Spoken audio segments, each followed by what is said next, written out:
नमस्कार, मैं शिवांगन से अनीता बोल रही हूँ। मैं शिवांगन ओल्ड एज होम खोलने से पहले अपनी विचारधारा की भी वीडियोज डाल रही हूँ, जो विचारधारा बीमारी और आध्यात्म में जाने के बाद मेरी बनती चली गई। मेरा ये ओल्ड एज होम एक ओल्ड एज होम नहीं है जहाँ पे हर एक कोई आ जाए। ये एक विचारधारा का ओल्ड एज होम होगा, जहाँ पे सब अपनी अपनी विचारधारा में क्या परिवर्तन लेकर आए और उस पर उन्होंने क्या काम किया, वही लोग जुड़ पाएंगे।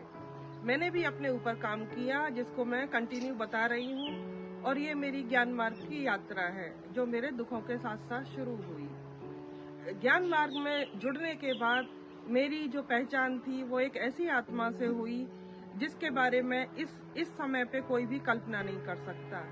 जो हम भगवान से चाहते हैं कि भगवान से हम रिश्तों के रूप में जुड़े, और मैंने बताया है कि मैं भगवान से केवल पिता रूप में ही जुड़ पाई। तो उस आत्मा से जुड़ने के बाद मैं ज्ञान में 2012 में चली थी और वो आत्मा ज्ञान में 2013 में। मेरा और उसका पर्सनैलिटी का कोई मैच नहीं था। मैं लंबी थी, सांवली थी, वो एक छोटी सी आत्मा थी। मैं बोलने वाली थी, वो धीर गंभीर थी। मैं खिलखिलाकर हंसने वाली थी, वो एक शांत मुस्कुराहट के साथ। उसकी जो मुस्कुराहट थी वो शांत रहती थी, बिल्कुल शांत। तो दोनों का पर्सनैलिटी में कोई भी मेल नहीं था, लेकिन धीरे धीरे विचारों में कैसे मेल जुड़ता गया समझ नहीं आया। वो मेरे आसपास ही बैठती थी। बहुत छोटी होने के कारण कभी कभी आगे भी बैठती थी तो पीछे भी बैठती थी, लेकिन मैं उनकी पदचाप पहचान लेती थी कि मेरे पीछे वो बहन आई है और बैठी है। उनका नाम अरुणा बहन था। अरुणा बहन, अरुणा जिसमें अथाह करुणा थी। भगवान का जो नाम है वो करुणा के सागर का नाम है। जो करुणा का भाव हर एक आत्मा में नहीं आ सकता। करुणा और क्षमा यहाँ तक बहुत विरले पहुँच सकते हैं, लेकिन उस आत्मा में अथाह करुणा थी। करुणा ऐसी थी, वो उसके विचारों में, उसके संस्कारों में, उसके व्यक्तित्व में दिखती थी। वो कलाकार थी या नहीं मैं नहीं जानती थी, लेकिन उसकी हर शब्द में, हर बोल में कला दिखती थी। वो बहुत कम बोलती थी। जब रसोई में सेवा होती थी तो अगर थोड़ी भी ऊंची आवाज होती थी तो वो बिल्कुल निर्मल, निश्चल, शांत होकर के डाइनिंग टेबल की कुर्सी आगे खींचकर वहां बैठ जाती थी। जब तक वो शांति हो नहीं जाती तब तक वो नहीं घुसती थी। वो एक्स्ट्रा सेंसिटिव थी। सेंसिटिव, बाबा कहता है सेंसिटिव मत बनो, सेंसिबल बनो। लेकिन सेंसिटिविटी के बिना सेंसिबल बन नहीं सकते। फर्स्ट स्टेप जो होता है हमारा सेंसिटिविटी का होता है। सेंसिटिविटी से ही हम वाइब्रेशन कैच कर सकते हैं। वो सेंसिटिव थी, बहुत क्रिएटिव थी। उसको रोटी बनाने के लिए बोलो तो एक जैसी गोल गोल, एक जैसी सिकी हुई, कहीं से नहीं जली हुई, क्योंकि हर चीज में क्रिएटिविटी शामिल थी। उसे लड्डू बनाने के लिए बोलो तो छोटे छोटे गोल गोल, बिल्कुल चिकने। मैं काम सारे कर लेती थी, लेकिन मेरे काम में बहुत ज्यादा क्रिएटिविटी नहीं आती थी हेल्थ इश्यू के कारण। उन्हें गुलाब जामुन बनाने के लिए बोलो तो एक जैसे, बिल्कुल एक जैसे सिके हुए, एक जैसे तले हुए। पकौड़े बनाने के लिए बोलो तो एक जैसे, बिल्कुल। ऐसा कोई काम नहीं था जहाँ पे उनकी क्रिएटिविटी ना दिखती हो। विचारों में भी, कर्मों में भी। उनके बोलने में एक सादगी थी।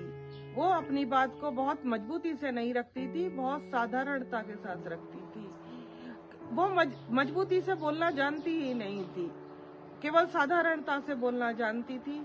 कई बार मुझे बोलती थी कि आप जो बोलते हो वो मजबूती से बोलते हो, हमको बोलना नहीं आता। हम उन्हें बोलते थे कि दीदी कोई बात नहीं, आप मजबूती से नहीं बोल सकते, लेकिन आपकी साधारणता में मजबूती दिखती है। वो उनका जो काम था, जो उन्होंने आध्यात्म पे किया, वो दिखता था। मेरा एक अनुभव है कि जो मैंने बताया है कि मैं जब ज्ञान मार्ग में चली थी तो आत्मा का लेसन बार बार कहते थे, आत्मा दिखती नहीं है, दिखती नहीं है, दिखती नहीं है। लेकिन मैं कहती थी आत्मा दिखती है, दिखती है, क्योंकि मैं गायत्री मंत्र का अभ्यास करती थी। उस दौरान मुझे वो बिंदु नजर आता था। लेकिन धीरे धीरे वो जो कहते हैं वही सत्य है, क्योंकि वो महसूस होती है। वो दीदी जो समझाती थी कोर्स में, वो सही समझाती थी कि महसूस होती है।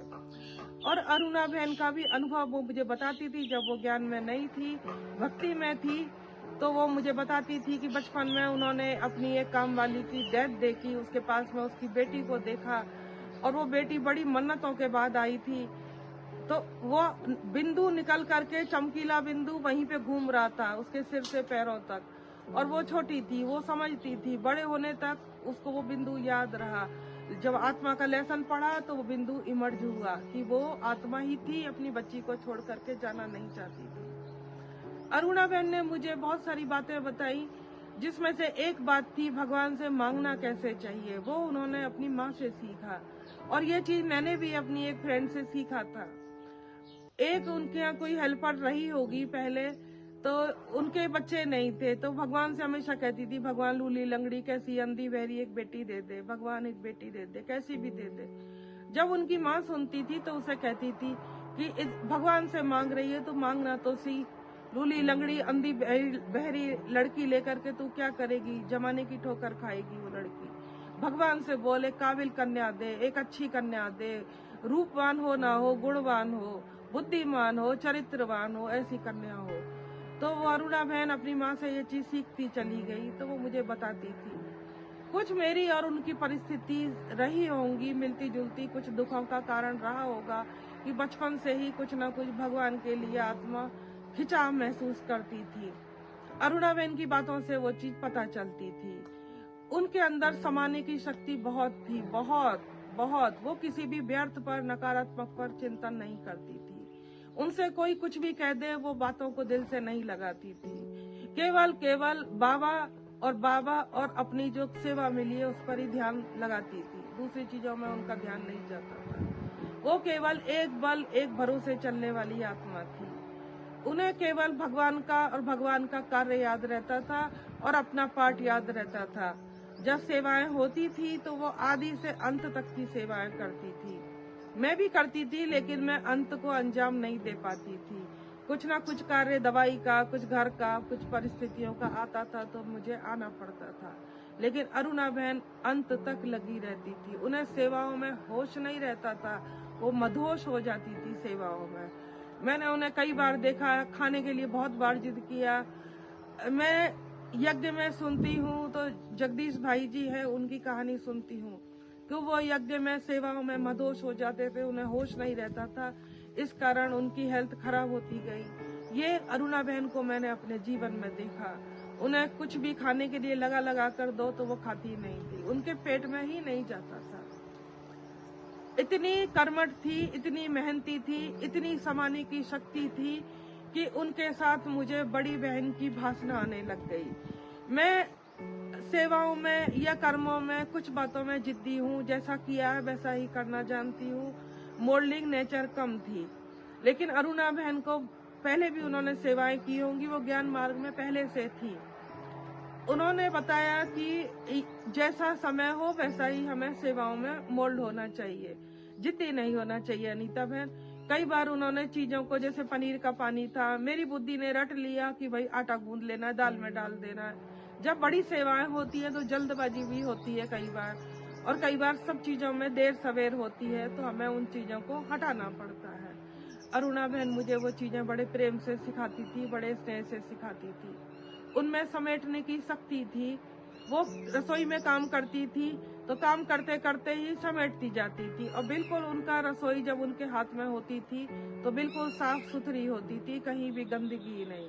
वो दूसरों के भरोसे सेवाओं को टालना नहीं चाहती थी। जब वो कोरोना पीरियड में एडमिट हुई थी तब मैं उनसे लगातार बात कर रही थी, लेकिन उसके बाद 2 दिन उन्होंने कोई बात नहीं की। फोन उठाया था लेकिन वो बोल नहीं पाती थी। बाद में जो तीसरे दिन फोन उठाया, और उसके पहले वो मुझे सपने में दिख गई थी कि अरुणा बहन सेंटर पे आई हैं, उन्होंने सफेद शॉल पहन रखी है, वो जा रही हैं और उनके पीछे पीछे सब जा रहे हैं। बस इतना ही मैंने देखा और कुछ नहीं। उस सपने को देख करके मुझे एहसास हो गया कि आज अरुणा बहन की विदाई है, आज अरुणा बहन से जुदाई है। जब मैंने फोन किया तब मैंने उनसे बोला, अरुणा बहन ओम शांति। तो अरुणा बहन ने 2 बार बोला ओम शांति, ओम शांति। इसके आगे कुछ नहीं बोला, और बस मुझे बाद में मैसेज मिल गया कि अरुणा बहन नहीं रही। तो ये मेरी अरुणा बहन के साथ अंतिम समय तक की मुलाकात रही। मैं हमेशा अपनी भावनाओं में अपनी बड़ी बहन के रूप में हमेशा उन्हें याद रखूंगी आजीवन। मैं उन्हें कभी नहीं भूल सकती। यही मेरी उनके लिए रिश्तों की श्रद्धांजलि है। रिश्ते खून के नहीं होते, रिश्ते जन्म जन्म के होते हैं, रिश्ते भावनाओं के होते हैं। मैं उन्हें हमेशा शत शत नमन करती हूँ। 27 फरवरी 2021 का वह दिन था जब उनके मुंह से अंतिम बार ओम शांति सुना। उसके बाद वो आत्मा शांत होकर के बाबा की गोद में समा गई। बाद में भाई साहब के द्वारा मुझे पता चला कि अरुणा बहन का जो अंतिम संस्कार था उसमें आर्मी शामिल हुई। पूरे सम्मान के सहित उनका अंतिम संस्कार हुआ। तो भारतीय सेना का उसमें हाथ लगा। तो ये मेरी अरुणा बहन के लिए कितने गर्व की बात थी। जिसको जीते जी सम्मान मिले ना मिले, लेकिन अंत में भगवान उसका ऋणी होता है और ससम्मान उसके शरीर का भी अंतिम संस्कार करवाता है। तो मेरी अरुणा बहन के लिए बस इतना ही था। बहुत बड़ी उनका साथ मेरा अनुभव है और मैं उसको शब्दों के जरिए नहीं बता सकती, लेकिन फिर भी मैंने बताने की कोशिश की। आज संसार में ऐसी अरुणा की जरूरत है जिसमें करुणा भरी हो। धन्यवाद।